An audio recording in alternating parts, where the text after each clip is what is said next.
It's my life. 사실은 건축은 잘 아시지만 학문에서 출발을 한 분야가 아닙니다. 이게 생각해 보시면은 원시인들 때부터 생각을 하면은 집을 짓는다는 것의 의미가 어떤 학술적인 거에 의해서가 아니고 동물들로부터 자기를 보호를 하고 불을 피워서 따뜻하게 하고 비바람으로부터 이제 막기 위한 쉘터를 만든 건데, 그러한 것들이 결국 문명이 발전을 하면서 점점 그게 고도화되고 실무 기반이기는 하지만 이론적인 측면들이 정립이 돼 나가기 시작합니다. 그 이론적인 측면들이 정립이 돼 나가기 시작하다가 근현대에 이르러서는 건축 이론이라는 분야들이 굉장히 두드러지게 이렇게 부상을 하기 시작합니다. 그래서 건축 자체가 근본적인 어떤 학문이 없기 때문에 건축 분야에서 다양한 철학과 건축을 접목하려는 현상들이 많이 일어납니다.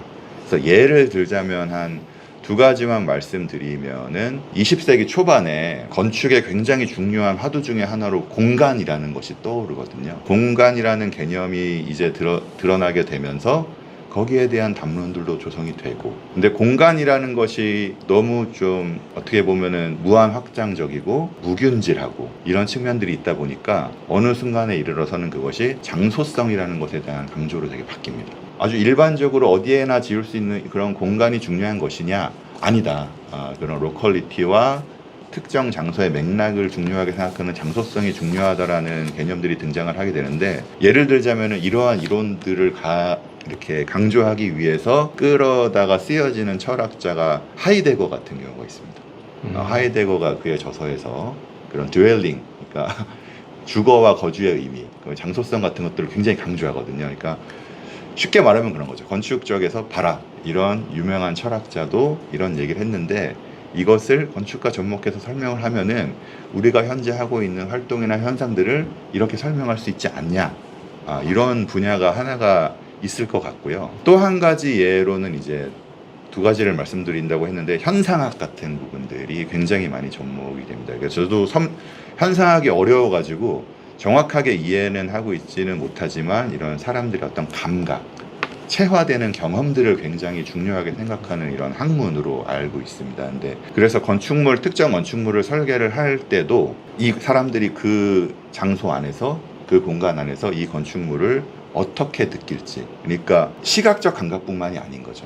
귀로 들리는 소리들, 혹은 내가 만지는 촉감들, 혹은 이렇게 맡게 되는 냄새들까지도 공간에 설계를 해서 이러한 것들을 현상학적인 부분과 함께 설명할 수 있지 않냐라고 이제 얘기를 하게 되고요. 그 특정 건축물을 예로 들자면은 혹시 제주도에 안도 다다오라는 건축가 혹시 들어본 적 있으십니까? 네, 들어봤습니다. 예, 거기 가면은 이제 그 안도 다다오가 설계한 뭐 파크 같이 만들어 맞습니다. 예. 그 뮤지엄에 한번 가 보면은 입구를 어떻게 설계를 해놨냐면은 뮤지엄으로 진입하는 부분을 이렇게 경사로로 만들었습니다. 경사로로 만들고 경사로 벽면에는 높이가 같은 벽이 이렇게 와요. 그래서 사다리꼴 형태로 내려갈수록 점점 벽이 높아지는 그런 공간을 입구로 만들어 놨습니다. 근데 거기에 물이 흐릅니다.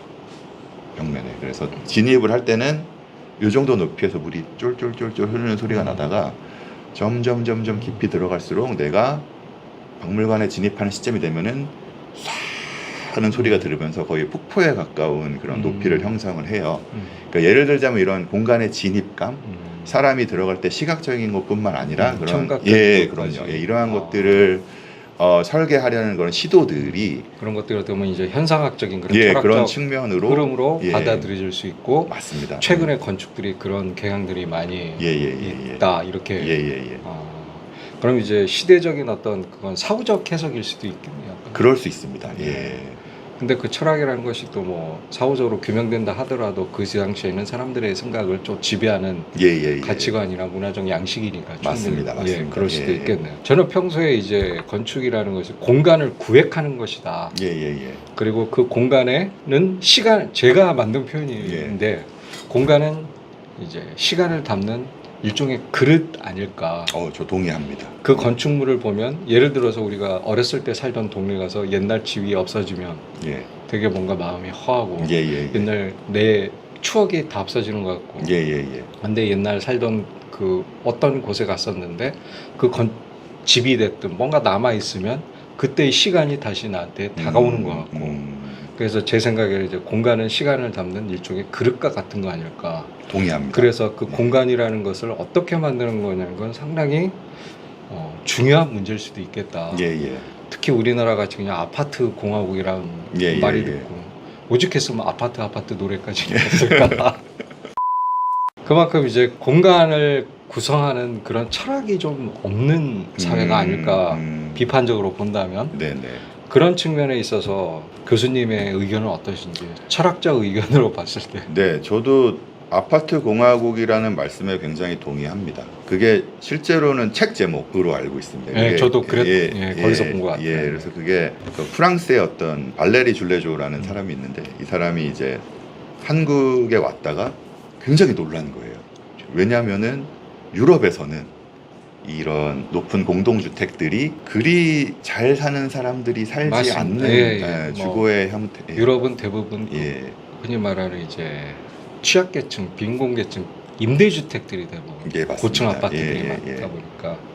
근데 이 사람이 한국에 와서 봤더니 잘 사는 사람일수록 이런 뭐 나쁘게 말하면 닭장처럼 보이는 이런 아파트에 사는 현상을 보면서 도대체 왜 그럴까를 연구해서 낸 책이 사실은 아파트 공화국 박사학위 논문을 이제 그럼 한국의 아파트 문화에 대해서 맞습니다. 건축학적으로 분석을 한 거예요. 박사학위 논문 자체를 책으로 낸 게 이제 아파트 공화국으로 알고 있는데 발레리 줄레조가 거기서 얘기했던 것은 결국에 한국의 아파트 문화라는 것은 정부와 대기업의 학작품이다 라는 결론으로 정리가 된 걸로 기억을 합니다. 그러니까 서울을 예로 들면은 처음에 강북에서 강남 개발 계획이 시작이 되고 필지를 구획을 하고 대기업들이 정부와 함께 일을 하면서 반포부터 시작해서 다양한 지역의 아파트를 지어가는데 처음에는 아파트를 사람들이 되게 싫어했다 그러더라고요. 못 보던 건축 형식이니까.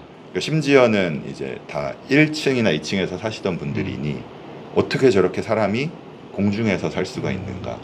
어떻게 저렇게 사람이 닭장이라는 표현이 나옵니다. 닭장가다 같은 곳에 갇혀서 살 수가 있는가라는 얘기가 나오는데 강남이 개발이 되면서 사실 그 아파트에 처음 입주했던 사람들이 대부분 어떤 사람들이냐면은 고위 공무원, 그 대기업의 임원들, 그러니까 소위 말하는 그 시대의 좀 엘리트들이 살기 시작했다고 합니다. 물론 뭐 다 그렇진 않았겠지만서요. 근데 일부러라도 약간 효과를 노리기 위해서 했던 측면도 있겠네요. 그러면서 7, 80년대 인식의 전환이 서서히 시작된 것 같아요.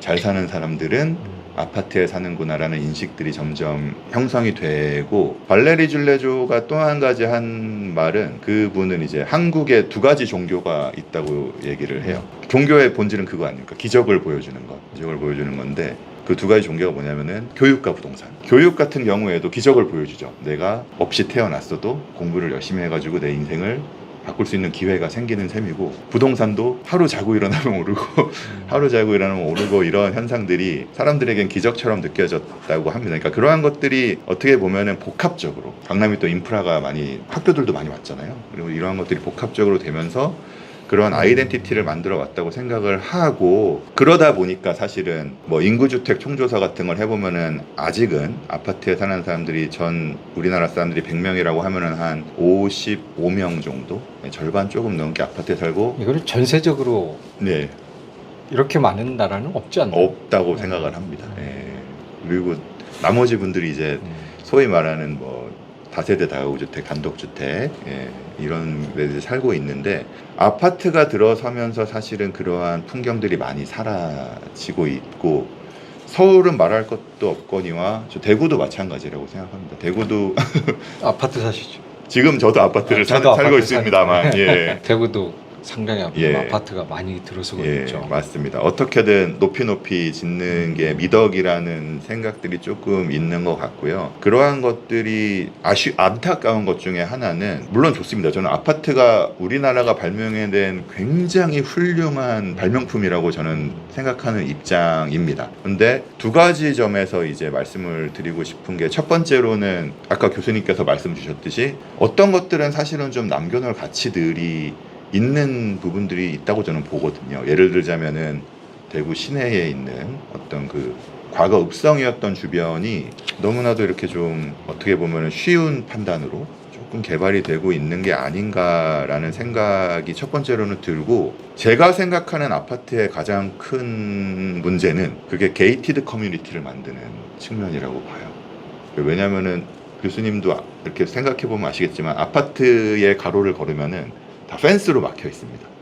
혹은 큰 돌들을 쌓아놓고 한 1, 2m 위에부터 아파트의 지면이 형성이 되는데, 이러한 것들은 사실은 도시의 시민들은 거기로 들어오지 마라라는 거거든요. 근데 물론 뭐 보안이나 안전을 위해서 그게 맞는 말이기는 하지만, 뭐 물론 도시에 대한 권리라는 개념도 있긴 하지만, 과연 그렇게 게이티드 커뮤니티들을 계속 양산하면서 우리 문할 때 그 게이트, 그 닫혀진 완전 닫혀진 커뮤니티를, 그러니까 폐쇄된 공간으로서 그러한 것, 특히 고급 아파트일수록 그런 경향이 강하잖아요. 겉으로는 개방된 것처럼 보는데 가보면 맞습니다. 철저히 차단돼서 입주민 아니면 절대 접근할 수 없는 그런 구조로 많이 만드는데 그런 부분들을 말씀하시는 거죠. 맞습니다.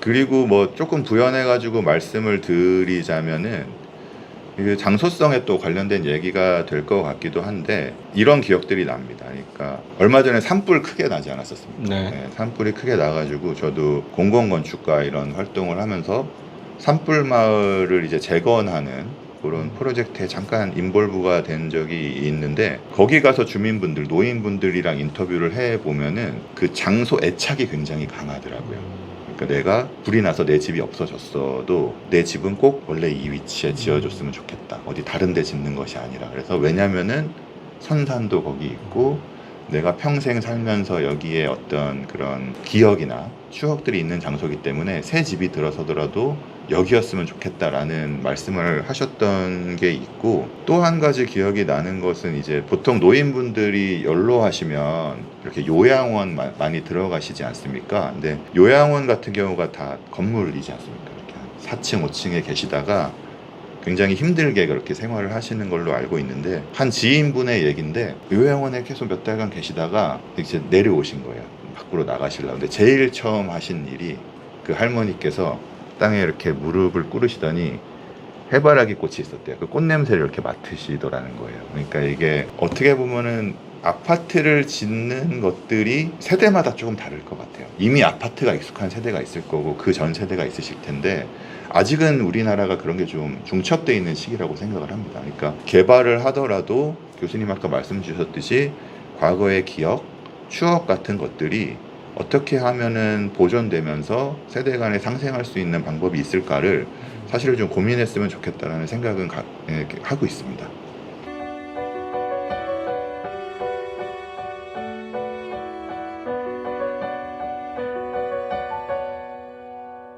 It's my